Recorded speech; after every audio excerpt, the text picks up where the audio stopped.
Ils ont préparé le terrain pour nous. Mais le message était pour eux, bien sûr, mais le message devient clair pour nous maintenant. Nous sommes, donc nous portons tous la fréquence Christ dont on nous invite à coups de pied aux fesses de nous rappeler nos origines divines, nous rappeler le battement du cœur christique qui nous fait vivre, le souffle de l'esprit. Nous sommes respirés par l'esprit Christ. On peut le refuser, comme dit le cours, on peut ne pas l'écouter, on est venu avec un choix.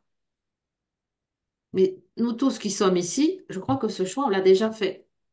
Donc, puisqu'on a fait ce choix, l'invitation est de s'en souvenir tous les jours, par la respiration, par exemple, 10 fois par jour, reconnecter à cette paix-là, à l'intérieur, la fréquence Christ, qui n'est pas un personnage, qui n'est pas un avatar, qui est qui nous sommes à l'origine, notre blueprint, notre,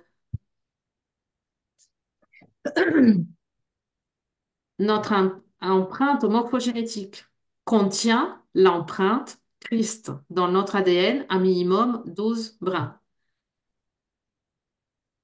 On vient réveiller petit à petit notre conscience. À chaque brin d'ADN qui s'ouvre, notre conscience s'étend et petit à petit, on se souvient. L'invitation est de s'exercer par cette discipline quotidienne. On parlait de la discipline, hein, il y a longtemps. Ne serait-ce que par le souffle, d'aller nous connecter à cela. De sortir de notre incrédulité à que ce que pas moi, mais à que ces enseignements, même pas ça. Je peux pas l'expliquer même avec les paroles, c'est quand même faux, hein. Sortir de l'incrédulité, en fait, que nous ne méritons pas.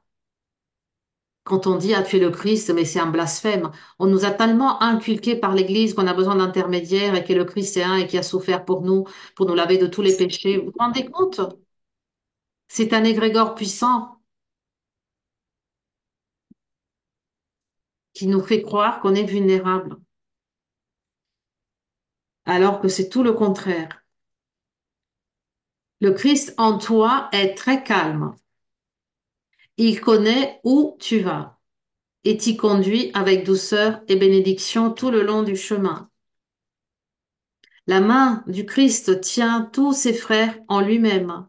Il leur donne la vision pour leurs yeux qui ne voient pas.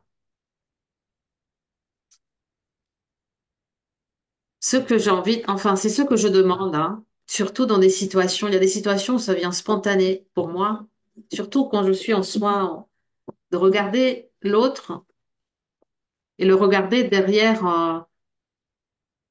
sa forme, de regarder dans les yeux.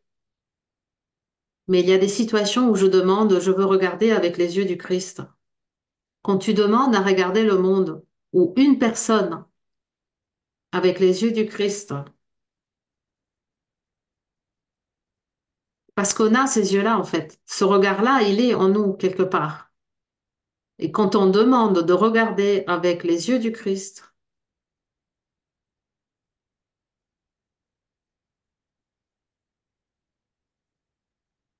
il n'y a plus de jugement, il y a le silence, il y a une forme de reconnaissance, il y a une forme de bénédiction. C'est-à-dire que l'autre, non seulement je regarde l'autre, je le vois. Et l'autre est vu. Et quand l'autre est vu, c'est comme un regard qui pardonne tout, qui va au-delà de tout jugement, au-delà de toute séparation, de tout conflit, aller au-delà de la forme, au-delà du rôle.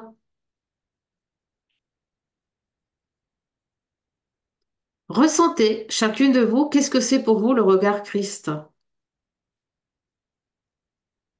Le regard du Christ, c'est un regard qui ne voit que l'amour oublié derrière chaque individu.